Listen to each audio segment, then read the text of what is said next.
आज सुद्धा नाशिक, धुळे, जळगाव, नंदुरबार या जिल्ह्यांना परत एकदा पाऊस मुसळधार पद्धतीनं काही भागांना होणार आहे.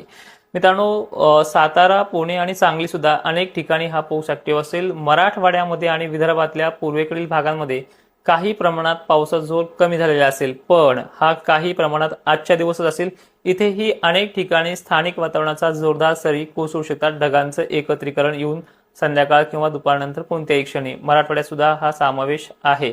यामध्ये मराठवाड्यामध्ये बघितलं आपण तर जालन्यात तुरळक ठिकाणी, नांदेड मोजक्या ठिकाणी, बीड जिल्ह्यातल्या पश्चिमेकडील कडाष्टी, अहिल्यानगर, संगमनेर, कोपरगाव या भागांचा समावेश आहे. बंगालच्या उपसागरातला लो प्रेशर आता पुढे येत्या 24 तासामध्ये कोकण किनारपट्टी जी काही पूर्वेकडील आहे तिथे धडकणार आहे. त्यानंतर त्याचा प्रभाव तेलंगणामध्ये आज कोणत्याही टायमिंगला धडक देतोय आणि त्यानंतर उद्या 28 ऑक्टोबरला सुद्धा हा पाऊस ऍक्टिव्ह होणार आहे. त्यामध्ये नांदेड, परभणी, हिंगोली, यवतमाळ